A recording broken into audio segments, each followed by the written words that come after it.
आप देख रहे हैं GK job exam YouTube channel. तो चलिए शुरू करते हैं आज का सेशन को। चैनल पर पहली बार आए हैं तो मैं आपको पहले ही बता देना चाहता हूं कि डेली के वीडियो का जो पीडीएफ होता है आपको फ्री में दिया जाता है।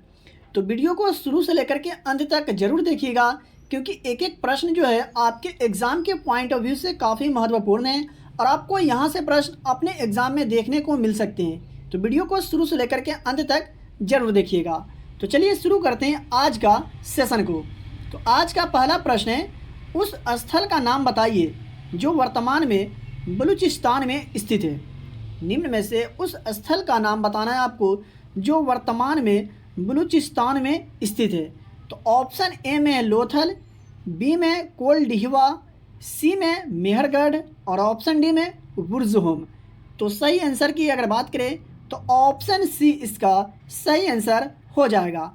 मेहरगढ़ जो है वर्तमान में बलूचिस्तान में स्थित है और ये कौन सा देश में स्थित है तो पाकिस्तान में। तो ये भी आप याद रखें। चलिए देखते हैं अगला प्रश्न को।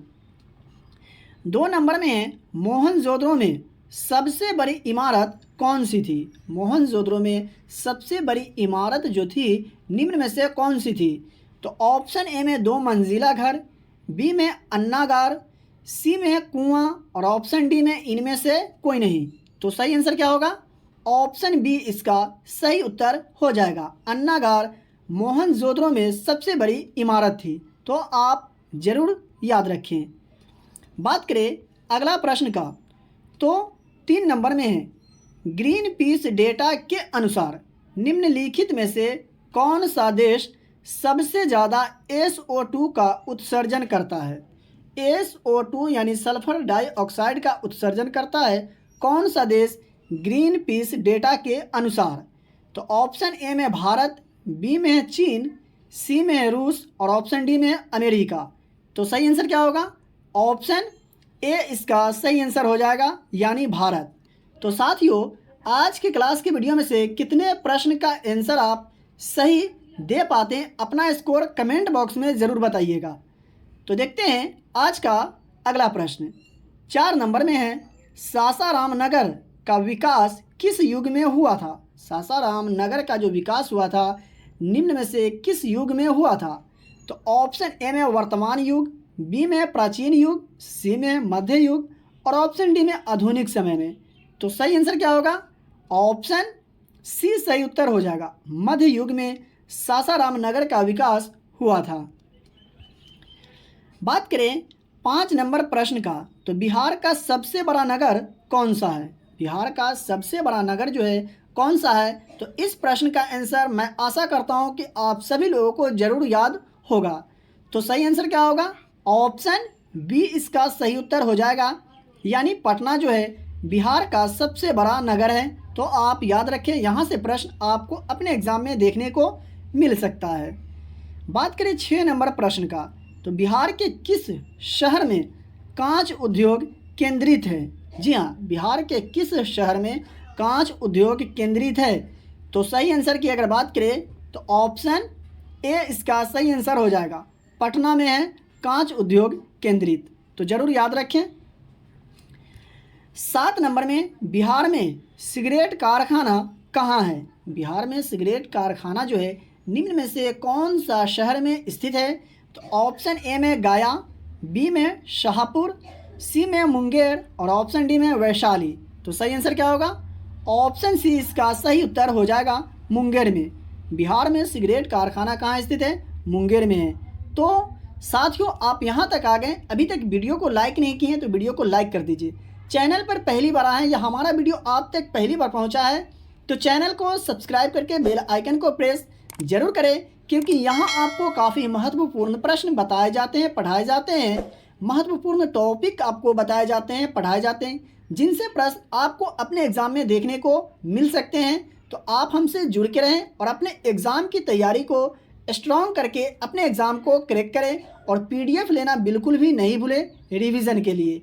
और अपने दोस्तों रिलेटिव में भी शेयर ज़रूर करें जो लोग बिहार पुलिस 2023 एग्ज़ाम की तैयारी कर रहे हैं। तो चलिए देखते हैं आज का अगला प्रश्न। 8 नंबर में है, निम्न में से किस नगर में कालीन तैयार होता है? निम्न में से किस नगर में कालीन तैयार होता है? तो ऑप्शन ए में ओबरा, बी में है दाऊद नगर, सी में ए और बी दोनों, और ऑप्शन डी में इनमें से कोई नहीं। तो सही आंसर क्या होगा? ऑप्शन सी सही आंसर हो जाएगा। ए और बी दोनों यानी ओबरा और दाऊद नगर में कालीन तैयार होता है। 9 नंबर प्रश्न का, तो बिहार में रेल परिवहन का शुभारंभ कब से माना जाता है? बिहार में रेल परिवहन का शुभारंभ कब से माना जाता है? प्रश्न पे ध्यान देने की बात है साथियों, यहाँ बिहार की बात की जा रही है। तो बिहार में रेल परिवहन का शुभारंभ जो है कब से माना जाता है? तो ऑप्शन ए में 1842 से, बी में 1860 से, सी में 1853 से, और ऑप्शन डी में 1856 से। तो सही आंसर क्या होगा? ऑप्शन बी इसका सही उत्तर हो जाएगा, यानी 1860 से बिहार में रेल परिवहन का शुभारंभ माना जाता है। देखते हैं अगला प्रश्न को। 10 नंबर में मंदार हिल बिहार के किस जिला में स्थित है? मंदार हिल बिहार के किस जिला में स्थित है? तो ऑप्शन ए में गया, बी में समस्तीपुर, सी में भागलपुर, और ऑप्शन डी में बांका। तो सही आंसर की अगर बात करें तो ऑप्शन डी इसका सही उत्तर हो जाएगा। बांका में स्थित है मंदार हिल। तो आप जरूर याद रखें। देखते हैं आज का 11 नंबर प्रश्न को। तो बाढ़ से सबसे अधिक हानि होती है? बाढ़ से सबसे अधिक हानि होती है। तो पहले आप ऑप्शन को गौर से पढ़ लीजिए, तब इस प्रश्न का आंसर आप ज़रूर सही दे पाएंगे। तो ऑप्शन ए में फसलों को, बी में पशुओं को, और ऑप्शन सी में भवनों को, और ऑप्शन डी में इनमें से सभी को। तो सही आंसर क्या होगा? ऑप्शन ए इसका सही उत्तर होगा। बिल्कुल भी कंफ्यूज नहीं होना है। बाढ़ से सबसे अधिक की बात की जा रही है कि हानि होती है, किसे होती है? तो फसलों को सबसे अधिक हानि होती है। तो ये आप जरूर याद रखें, बिल्कुल भी कंफ्यूज नहीं होना है।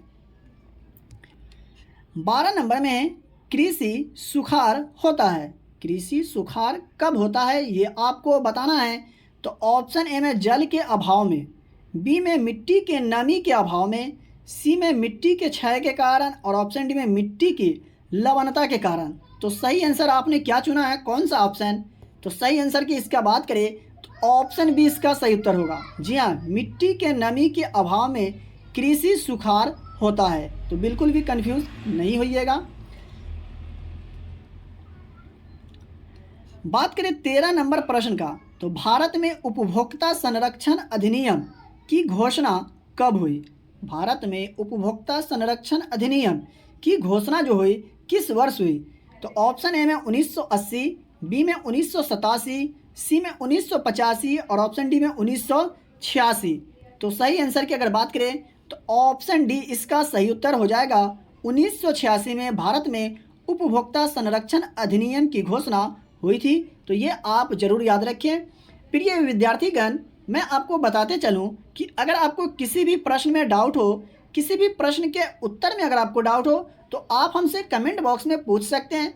मैं सभी लोगों के कमेंट को रीड करता हूं। अगर कोई आपका सवाल होता है तो जवाब भी देता हूं। तो इसलिए अगर किसी भी प्रश्न में आपको डाउट हो तो आप हमसे पूछ सकते हैं। बात करें 14 नंबर प्रश्न का। तो आर्थिक विकास का तीसरा क्षेत्र क्या है? आर्थिक विकास का तीसरा क्षेत्र निम्न में से क्या है? तो ऑप्शन ए में कृषि क्षेत्र, बी में विज्ञान क्षेत्र, सी में सेवा क्षेत्र, और डी में शिक्षा क्षेत्र। तो सही आंसर की अगर बात करें तो ऑप्शन सी इसका सही उत्तर हो जाएगा, सेवा क्षेत्र। आर्थिक विकास का तीसरा क्षेत्र क्या कहलाता है? सेवा क्षेत्र कहलाता है। तो यह आप जरूर याद रखें। कृषि क्षेत्र को प्राथमिक क्षेत्र कहा जाता है। तो ये भी आपको जरूर याद होना चाहिए। 15 नंबर में लोकतंत्र एक शासन व्यवस्था है। लोकतंत्र एक शासन व्यवस्था है। तो ऑप्शन ए में लोगों का, ऑप्शन बी में लोगों के द्वारा, और ऑप्शन सी में लोगों के लिए, और ऑप्शन डी में उपर्युक्त सभी। तो सही आंसर मैं आशा करता हूं कि आप सभी लोगों को जरूर याद होगा, क्योंकि इससे पहले वाले की वीडियो में मैं आपको बता चुका हूं। तो सही आंसर की अगर बात करें तो ऑप्शन डी इसका सही उत्तर हो जाएगा। उपर्युक्त सभी जो है लोकतंत्र का एक शासन व्यवस्था है। देखते हैं आज का अगला प्रश्न को। 16 नंबर में है सामाजिक विभाजन का आधार नहीं है। सामाजिक विभाजन का आधार नहीं है, निम्न में से वह कौन सा शब्द है जो सामाजिक विभाजन का आधार नहीं है? तो ऑप्शन ए में मानवता, बी में भाषा, सी में जाति और ऑप्शन डी में धर्म। तो सही आंसर क्या होगा? ऑप्शन ए इसका सही उत्तर हो जाएगा। मानवता सामाजिक विभाजन का आधार नहीं है, लेकिन भाषा के आधार पर भी सामाजिक विभाजन होता है, धर्म के आधार पर भी और जाति के आधार पर भी। तो आप बिल्कुल भी कन्फ्यूज़ नहीं होइएगा। क्या आपको समझ में आया कि सामाजिक विभाजन का आधार जो है कौन नहीं है? तो मानवता सामाजिक विभाजन का आधार नहीं है, लेकिन भाषा, धर्म और जाति जो है ये तीनों शब्द सामाजिक विभाजन का आधार है। तो आप जरूर याद रखें। बात करें 17 नंबर प्रश्न का, तो इनमें से कौन सी राज्य की विशेषता नहीं है? इनमें से कौन सी राज्य की विशेषता नहीं है? तो ऑप्शन ए में सरकार, बी में संप्रभुता और ऑप्शन सी में जनसंख्या और ऑप्शन डी में इनमें से कोई नहीं। तो सही आंसर की अगर बात करें तो ऑप्शन डी इसका सही आंसर हो जाएगा, इनमें से कोई नहीं। जी हाँ, राज्य की विशेषता नहीं है कौन? इनमें से कोई नहीं। तो मैं आशा करता हूँ कि आपको समझ में जरूर आ गया होगा। बात करें 18 नंबर प्रश्न का, तो नरेगा एक कार्यक्रम है। नरेगा एक कार्यक्रम है कौन सा स्तर का? तो ऑप्शन ए में विश्व स्तर का, बी में राष्ट्रीय स्तर का और ऑप्शन सी में प्रांतीय स्तर का और ऑप्शन डी में इनमें से कोई नहीं। तो अगर आपने चुना है ऑप्शन बी तो सही उत्तर है, राष्ट्रीय स्तर का है नरेगा एक कार्यक्रम। तो आप जरूर याद रखें।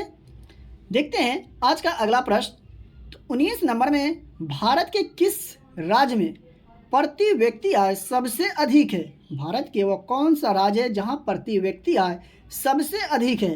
तो ऑप्शन ए में उत्तर प्रदेश, बी में अरुणाचल प्रदेश, सी में है गोवा और ऑप्शन डी में बिहार। तो सही आंसर क्या होगा? ऑप्शन सी सही उत्तर हो जाएगा, गोवा भारत का एक ऐसा राज्य है जहां प्रति व्यक्ति आय सबसे अधिक है। अब पूछिएगा कि सर सबसे कम कौन सा राज्य का है? तो बिहार और उत्तर प्रदेश का सबसे कम है प्रति व्यक्ति आय। तो ये भी आप जरूर याद रखें। बात करें 20 नंबर प्रश्न का, तो बिहार के किस जिले की प्रति व्यक्ति आय सर्वाधिक है? जी हाँ, बिहार के किस जिले की प्रति व्यक्ति आय जो है सर्वाधिक है, ये आपको बताना है। तो ऑप्शन ए में मुजफ्फरपुर, बी में है पटना, सी में समस्तीपुर और ऑप्शन डी में गया। तो सही आंसर मैं आशा करता हूँ कि आप सभी लोगों को जरूर याद होगा। तो सही आंसर क्या होगा? ऑप्शन बी इसका सही उत्तर हो जाएगा, पटना के प्रति व्यक्ति आय जो है सर्वाधिक है, यानी पटना जिले की जो प्रति व्यक्ति आय है सबसे अधिक है। कौन सा? बिहार के जिला पटना। और पटना बिहार की राजधानी है जो कौन सी नदी के किनारे स्थित है? तो गंगा नदी के किनारे है। तो ये भी आपको याद होना चाहिए। बात करें 21 नंबर प्रश्न का, तो विजयनगर साम्राज्य की स्थापना किसने की थी? विजयनगर साम्राज्य की स्थापना किसने की थी? जो लोग हिस्ट्री का मास्टर वीडियो हमारा देखे होंगे उनको जरूर इस प्रश्न का आंसर याद होना चाहिए और याद होगा। तो ऑप्शन ए में हरिहर द्वितीय ने, बी में बुक्का द्वितीय ने और ऑप्शन सी में हरिहर और बुक्का ने और ऑप्शन डी में विजय राय ने। तो सही आंसर की अगर बात करें तो ऑप्शन सी इसका सही आंसर हो जाएगा, हरिहर और बुक्का ने विजयनगर साम्राज्य की स्थापना की थी। तो मैं आशा करता हूँ कि आपको समझ में आ गया होगा। और कब? तो 1336 में। तो ये भी आप याद रखें। यहाँ तक आ गए, वीडियो को लाइक ज़रूर करें। चैनल पर पहली बार आए तो चैनल को सब्सक्राइब करके बेल आइकन को भी प्रेस ज़रूर करें। चलिए देखते हैं आज का अगला प्रश्न को। 22 नंबर में चिपको आंदोलन किस उद्देश्य से चलाया गया? चिपको आंदोलन जो चलाया गया निम्न में से कौन सा उद्देश्य से चलाया गया? तो ऑप्शन ए में सुशासन के लिए, बी में पर्यावरण के संरक्षण के लिए, सी में नशाबंदी के लिए और ऑप्शन डी में इनमें से कोई नहीं। तो सही आंसर की अगर बात करें तो ऑप्शन बी इसका सही उत्तर हो जाएगा, पर्यावरण संरक्षण के लिए चिपको आंदोलन चलाया गया था। और चिपको आंदोलन जो चलाया गया किसको बचाने के लिए? तो पेड़ पौधे के लिए। तो ये भी आपको याद रखना चाहिए, याद होना चाहिए। 23 नंबर में नर्मदा घाटी परियोजना किससे संबंधित है? नर्मदा घाटी परियोजना जो है निम्न में से किससे संबंधित है? तो ऑप्शन ए में जल से, बी में जमीन से, सी में जंगल से और ऑप्शन डी में मरुभूमि से। तो सही आंसर क्या होगा? ऑप्शन ए इसका सही उत्तर हो जाएगा जल से। नर्मदा घाटी परियोजना किससे संबंधित है? तो जल से संबंधित है। तो देखते हैं आज का अगला प्रश्न को। बात करें 24 नंबर प्रश्न का, तो बिहार में किसकी प्रधानता है? बिहार में किसकी प्रधानता है? कुछ ऐसे प्रश्न भी आपको अपने एग्जाम में देखने को मिल सकते हैं जिसका जवाब आप थोड़ा माइंड लगा करके दे सकते हैं। तो इसलिए आप हमसे जुड़ के रहें। मैं आपको एग्ज़ाम देने से पहले बताऊंगा कि कैसे आपको एग्ज़ाम देना है, कैसे प्रश्न को सॉल्व करना है। तो प्लीज़ आप हमसे जुड़ के रहें। तो 24 नंबर प्रश्न के ऊपर चलिए बात करते हैं कि बिहार में किसकी प्रधानता है।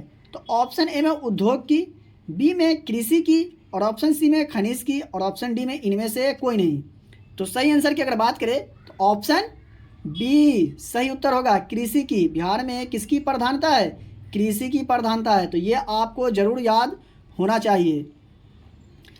बात करें 25 नंबर प्रश्न का, तो निम्नलिखित में से कौन सा देश भारत का पड़ोसी है? निम्नलिखित में से कौन सा देश भारत का पड़ोसी देश है, ये आपको बताना है। तो ऑप्शन ए में कंबोडिया, बी में थाईलैंड, सी में साइप्रस, और ऑप्शन डी में चीन। तो सही आंसर क्या होगा? ऑप्शन डी सही उत्तर हो जाएगा, चीन। जी हाँ साथियों, तो भारत के कितने पड़ोसी देश हैं आप लोग हमें कमेंट बॉक्स में ज़रूर बताएंगे। याद नहीं हो तो सर्च करके लेकिन बतलाइए, क्योंकि मैं आपसे जो सवाल पूछता हूँ अगर आप जवाब देते हैं खोज करके हो या याद हो तो बहुत अच्छी बात है। वो सवाल और जवाब आपको ज़्यादा दिनों तक, ज़्यादा टाइम तक याद रहते हैं। तो इसलिए मैं जो भी सवाल आपसे पूछता हूँ उसे कमेंट बॉक्स में जवाब देने की कोशिश ज़रूर करें। 26 नंबर में है, भारत और चीन के सीमा रेखा कहलाती है। भारत और चीन के सीमा रेखा जो है क्या कहलाती है, ये आपको बताना है। तो ऑप्शन ए में मैकमोहन रेखा, बी में रेड क्लिफ रेखा, सी में डुरंड रेखा, और ऑप्शन डी में इनमें से कोई नहीं। तो सही आंसर की अगर बात करें तो ऑप्शन ए इसका सही उत्तर हो जाएगा। जी हाँ, मैकमोहन रेखा कहलाती है भारत और चीन के सीमा रेखा। बात करें ऑप्शन बी का, तो रेड क्लिफ रेखा भारत और पाकिस्तान के जो सीमा रेखा है वो रेड क्लिफ रेखा कहलाती है। बात करें ऑप्शन सी का, तो अफगानिस्तान और पाकिस्तान के सीमा रेखा जो है ये डुरंड रेखा कहलाता है। तो ये भी आप याद रखें। बात करें 27 नंबर प्रश्न का, तो कामाख्या मंदिर कहाँ स्थित है? कामाख्या मंदिर जो है निम्न में से कौन सा राज्य के कौन से शहर में स्थित है? तो ऑप्शन ए में कानपुर जो कि उत्तर प्रदेश में है, ऑप्शन बी में गुवाहाटी जो असम में है, ऑप्शन सी में रांची जो झारखंड में है, और ऑप्शन डी में पठानकोट जो कि पंजाब में है। तो सही आंसर की अगर बात करें तो ऑप्शन बी इसका सही उत्तर हो जाएगा, गुवाहाटी असम में स्थित है कामाख्या मंदिर। तो मैं आशा करता हूं कि आपको समझ में आ गया होगा। वर्तमान में संविधान में कितने भाग हैं? वर्तमान में भारतीय संविधान में कितने भाग हैं? तो राइट आंसर की अगर बात करें तो ऑप्शन सी इसका सही उत्तर होगा, 25 भाग है। बिल्कुल भी कन्फ्यूज नहीं होना है। वर्तमान में भारतीय संविधान में कितने भाग हैं? 25 भाग हैं। तो ये आप जरूर याद रखें। देखते हैं आज का 29 नंबर प्रश्न का, तो निम्न में से गलत का पहचान करें। जी हाँ, चारों ऑप्शन में से कौन एक ऑप्शन ऐसा है जो गलत है, ये आपको बताना है, पहचान करना है। तो बात करें ऑप्शन ए का, तो 1527 में खानवा का युद्ध हुआ। जी हाँ, सही बात है। खानवा का जो युद्ध हुआ कब हुआ? 1527 में। बात करें ऑप्शन बी का, तो 1539, तो 1539 में चौसा का युद्ध हुआ था। ये भी सही है। बात करें ऑप्शन सी का, तो 1764 में बक्सर का युद्ध हुआ। जी हाँ, ये भी सही है। बात करें ऑप्शन डी का, तो 1594 में चंदावर का युद्ध हुआ। नहीं, ये गलत है। 1194 में चंदावर का युद्ध हुआ था। कब हुआ था? 1194 में चंदावर का युद्ध हुआ था। तो ये आप जरूर याद रखिए। तो इस प्रश्न का सही आंसर क्या होगा? ऑप्शन डी इसका सही उत्तर हो जाएगा। यानी इसमें से कौन सा ऑप्शन गलत है? तो ऑप्शन डी इसका गलत है। और ये तीनों जो है ए बी सी तीनों सही है। तो खानवा का युद्ध कब हुआ? 1527 में, चौसा का युद्ध 1539 में, और बक्सर का युद्ध 1764 में, और चंदावर का युद्ध यहाँ मैं लिख दिया हूँ 1194 में। तो ये आप जरूर याद रखें। बात करें 30 नंबर प्रश्न का, तो अनुच्छेद 30 निम्नलिखित में से किससे संबंधित है? अनुच्छेद 30 का जो संबंध है निम्न में से किससे है? तो राइट आंसर की अगर बात किया जाए तो ऑप्शन बी इसका सही उत्तर होगा, धार्मिक मामलों के प्रबंधन की स्वतंत्रता से संबंधित है। कौन सा आर्टिकल? आर्टिकल 30 यानी अनुच्छेद 30। तो मैं आशा करता हूं कि आपको समझ में आ गया होगा। देखते हैं आज का 31 नंबर प्रश्न को, तो 31 नंबर में खून का प्यासा होना मुहावरे का सही अर्थ क्या है? खून का प्यासा होना मुहावरे का सही अर्थ निम्न में से क्या होगा? तो सही आंसर की अगर बात करें तो ऑप्शन ए इसका सही आंसर होगा। जान का दुश्मन होना, खून का प्यासा होना मुहावरे का सही अर्थ होता है। बात करें 32 नंबर प्रश्न का, तो निम्न शब्दों में से तत्सम शब्द का चयन करें। निम्न शब्दों में से आपको तत्सम शब्द का चयन करना है, पहचान करना है। तो ऑप्शन ए में है चांद, बी में चंद्रमा, सी में चंद्रा और ऑप्शन डी में चंद्र। तो राइट आंसर की अगर बात करें तो ऑप्शन डी इसका सही आंसर होगा। चंद्र जो है तत्सम शब्द है। तो मैं आशा करता हूं कि आपको समझ में आ गया होगा। 33 नंबर में अंडे का शहजादा मुहावरे का अर्थ क्या होता है? अंडे का शहजादा मुहावरे का जो सही अर्थ होता है क्या होता है? तो सही आंसर की अगर बात करें तो ऑप्शन डी इसका सही उत्तर होगा। अनुभवहीन व्यक्ति होता है अंडे का शहजादे मुहावरे का सही अर्थ। तो चलिए देखते हैं आज का अगला प्रश्न को। 34 नंबर में उत जोर ज्वाल का संधि है। उत जोर ज्वाल का जो संधि है निम्न में से कौन सा शब्द है? तो सही आंसर होगा ऑप्शन ए यानी उज्ज्वल। तो मैं आशा करता हूं कि आपको समझ में आ गया होगा। देखते हैं आज का 35 नंबर प्रश्न। तो हाल ही में विश्व शरणार्थी दिवस कब मनाया गया है? हाल ही में विश्व शरणार्थी दिवस जो मनाया गया है किस तिथि को मनाया गया है? तो ऑप्शन ए में 5 जून को, बी में 12 जुलाई को, सी में 15 अगस्त को और ऑप्शन डी में 20 जून को। तो सही आंसर क्या होगा? ऑप्शन डी सही उत्तर हो जाएगा, यानी 20 जून को हाल ही में विश्व शरणार्थी दिवस मनाया गया है। बात करें 36 नंबर प्रश्न का, तो निम्नलिखित में से किस एक के कारण दूध दही में परिवर्तित होता है? निम्नलिखित में से किस एक के कारण दूध जो है दही में परिवर्तित होता है? तो ऑप्शन ए में कवक, बी में जीवाणु, सी में विषाणु और ऑप्शन डी में इनमें से कोई नहीं। तो सही आंसर की अगर बात करें तो ऑप्शन बी इसका सही उत्तर हो जाएगा। जीवाणु के कारण जो है दूध दही में परिवर्तित होता है। एक ये भी प्रश्न पूछा जाता है कि दूध से दही में परिवर्तित होना कैसा परिवर्तन है? तो रासायनिक परिवर्तन है। तो ये भी आप याद रखें। देखते हैं आज का अगला प्रश्न। 37 नंबर में मरकरी सल्फाइड का सामान्य नाम क्या है? मरकरी सल्फाइड का जो सामान्य नाम है निम्न में से क्या है? तो राइट आंसर की अगर बात करें तो ऑप्शन सी इसका सही आंसर हो जाएगा। वेरमिलिओन होता है मरकरी सल्फाइड का सामान्य नाम। में 14 वर्ष की आयु तक के बच्चों के विकास के लिए निम्नलिखित में से सबसे महत्वपूर्ण क्या है? 14 वर्ष की आयु तक के बच्चों के विकास के लिए निम्नलिखित में से सबसे महत्वपूर्ण क्या है? तो ऑप्शन ए में प्रोटीन, बी में विटामिन, सी में वसा और ऑप्शन डी में दूध। तो यहाँ पे बहुत लोग कंफ्यूज होंगे। तो सही आंसर की अगर बात करें तो ऑप्शन ए इसका सही आंसर हो जाएगा। प्रोटीन सबसे महत्वपूर्ण है 14 वर्ष की आयु तक के बच्चों के विकास के लिए। और प्रोटीन की, तो प्रोटीन जो है सबसे अधिक मात्रा में किस में पाया जाता है? आप लोग हमें कमेंट बॉक्स में ज़रूर बताएंगे। चलिए देखते हैं आज का अगला प्रश्न को। 39 नंबर में सूर्य में नाभिकीय ईंधन है। सूर्य में नाभिकीय ईंधन है। तो ऑप्शन ए में कार्बन, बी में हाइड्रोजन, सी में हीलियम और ऑप्शन डी में नाइट्रोजन। तो सही आंसर क्या होगा?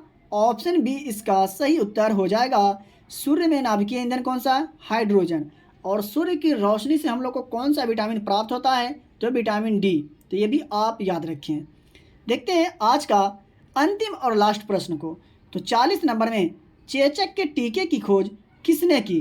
चेचक के टीके की खोज किसने की?